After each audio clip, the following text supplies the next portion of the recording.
Among the many legislations that were cleared by the Lok Sabha and the Rajya Sabha in this extremely unique parliament session of the monsoon session was the Farm Reform Bill. It was an ordinance converted into a bill, which is a prerequisite.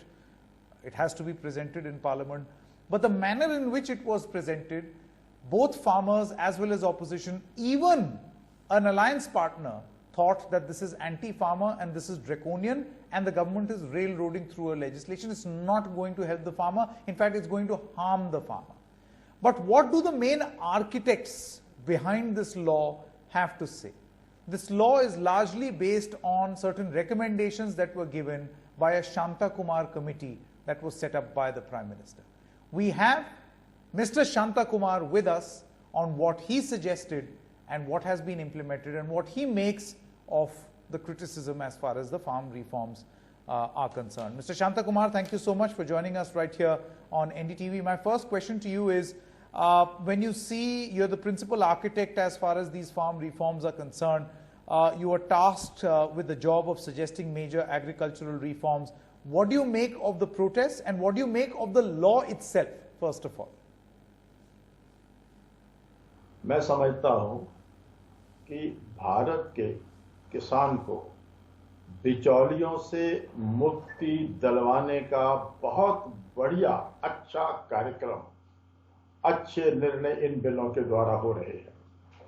क्योंकि आज भारत के किसान को अन्य मुश्किलों के साथ साथ सबसे बड़ी मुश्किल यह है कि छोटा छोटा गरीब किसान बिचौलियों के दबाव में बुरी तरह से दबा रहता है।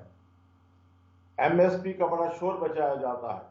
असलियत है सिर्फ 6% किसान सरकार को अपनी उपज बेचते हैं। बाकी किसानों को एमएसपी का कोई फायदा नहीं होता।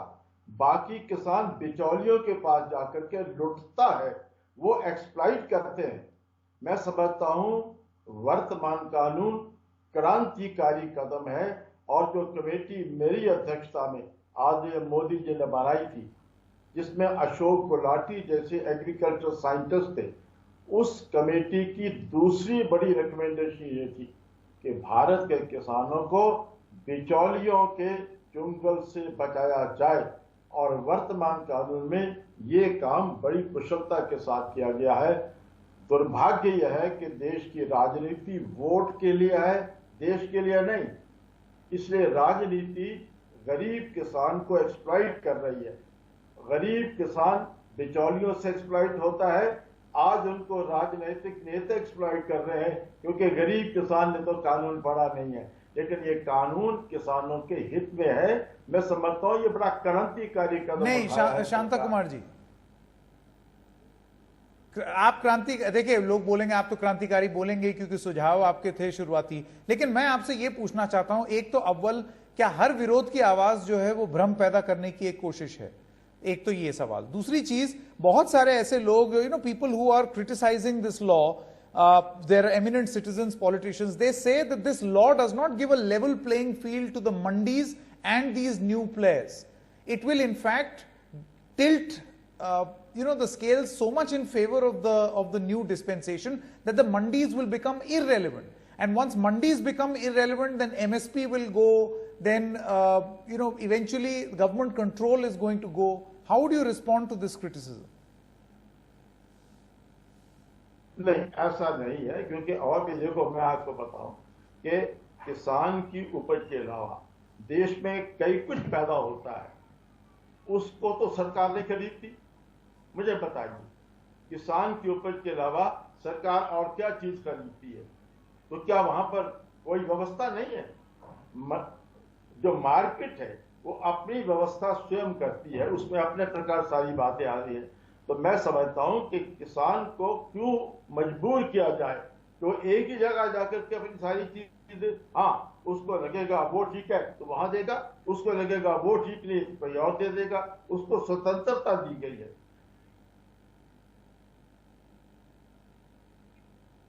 शांता कुमार जी, एक सवाल आपसे ये भी पूछा जा रहा है और खास तौर से आपसे, लोगों के मन में डर, और जब मैं लोग कहता हूं तो किसान और राजनेता दोनों के बारे में मैं बात करता हूं, both politicians and farmers say that despite the fact that the government has repeatedly said that FCI procurement will continue and that the MSP regime is here to say it is on the basis of your recommendations where you had suggested that both go, is where the fear is coming from.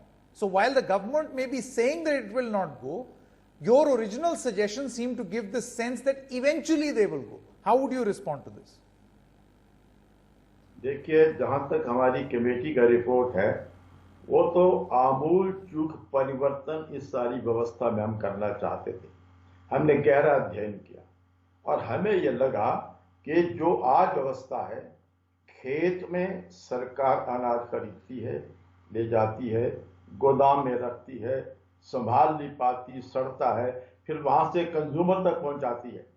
Planning commission ने एक study group बनाया था, उसकी report ये थी कि 1 रुपए का अनाज जो सरकार खेत में खरीदती है, 1 रुपए का अनाज को खरीदने, ले जाने, रखने, फिर उपभोक्ता तक पहुंचाने में 3 रुपए खर्च होते हैं। 1 रुपया अनाज पर, 3 रुपए ले जाने पर 4 रुपए खर्च होते हैं। कमेटी ने कहा था इस सारे झंझट के मुकाबले पर उपभोक्ता की जेब में 1 रुपए का अनाज आप डालते हैं, आप 2 रुपए नकद डाल दीजिए। तो कमेटी की पूरी रिपोर्ट तो सारी व्यवस्था को बंद करने के लिए है, क्योंकि अध्ययन करने के बाद हमको लगा कि भ्रष्टाचार तो और भी कई जगह है, लेकिन फूड कॉर्पोरेशन ऑफ इंडिया के अंदर भयंकर भ्रष्टाचार, भयंकर फजूल खर्ची है। मैं आपको बताऊं, हमने जो सुझाव दिया था उसके मुताबिक उपभोक्ता को आज अगर हम सस्ता अनाज देकर 100 रुपए का फायदा पहुंचा रहे हैं, तो 100 की बजाय 150 रुपए उसकी जेब में डाल दें, तो इस सारी व्यवस्था से 40,000 करोड़ रुपया बचेगा। हमारा सुझाव था कि सारी व्यवस्था में बदल करके 40,000 करोड़ रुपया वो बचाए। दूसरा सुझाव हमने ये दिया था कि फर्टिलाइजर सब्सिडी का फायदा किसान को नहीं होता, बड़ी बड़ी कंपनी को होता है। वो पैसा कुल मिलाकर लगभग 1 लाख करोड़ रुपया डायरेक्ट इनकम सपोर्ट किसान को दिया जाए। किसान अपने पैरों पर खड़ा हो जाएगा और सरकार का कोई खर्च नहीं होगा, इसी से बचत होगी। तो वो तो बड़ी व्यापक रिपोर्ट है, लेकिन मैं ये कह रहा हूं कि 2 मुख्य जो हमारी रिकमेंडेशन थी, एक सीधे किसान को आय में मदद, वो किसान सम्मान निधि के रूप में सरकार दे रही है। दूसरा यह था कि उसको स्वतंत्रता हो, जहां चाहे अपनी बेच सके।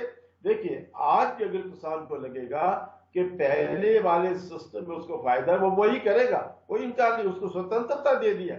मैं ये कह रहा हूं कि एक अनाज के अलावा बाकी देश में हजारों चीजें पैदा होती हैं, उद्योगों में प्रोडक्शन होती है, खेत से पैदा होती हैं, सारी चीजें तो सरकार नहीं खरीदती, मार्केट अपने आप को स्वयं रेगुलेट करती है। जहां जहां सरकार दखल देती है वहां वहां नुकसान अधिक होता है। मार्केट को स्वयं भी रेगुलेट करने देना चाहिए। आवश्यकता हो जहां लगे, एक्सप्लॉइटेशन है, वहां सरकार आए।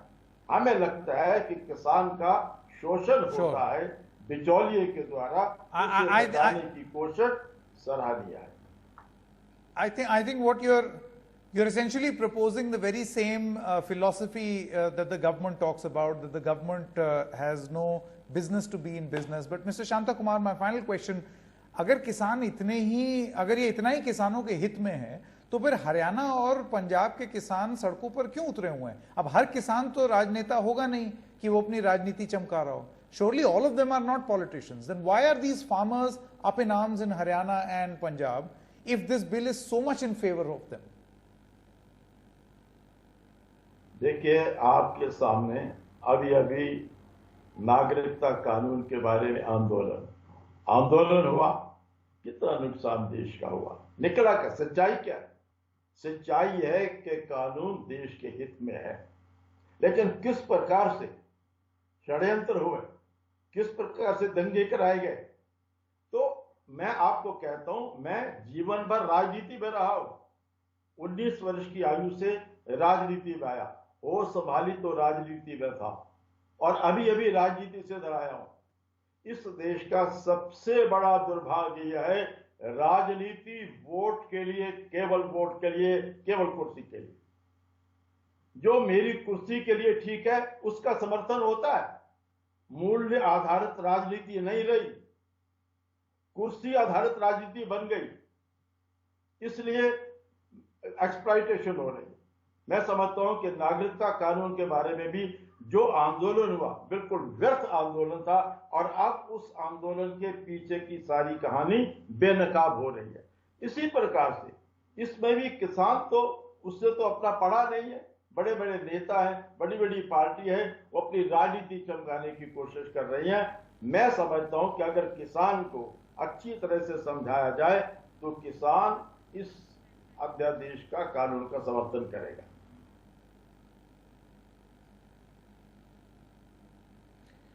ठीक है, Shanta Kumar ji, thank you so much. Your voice needed to be heard as someone who's the principal architect or the brain behind or the brainstorming that was done behind this bill. Thank you so much for joining us right here on NDTV. With that, it's a wrap in this edition of news, but news will continue on the other side. Stay tuned.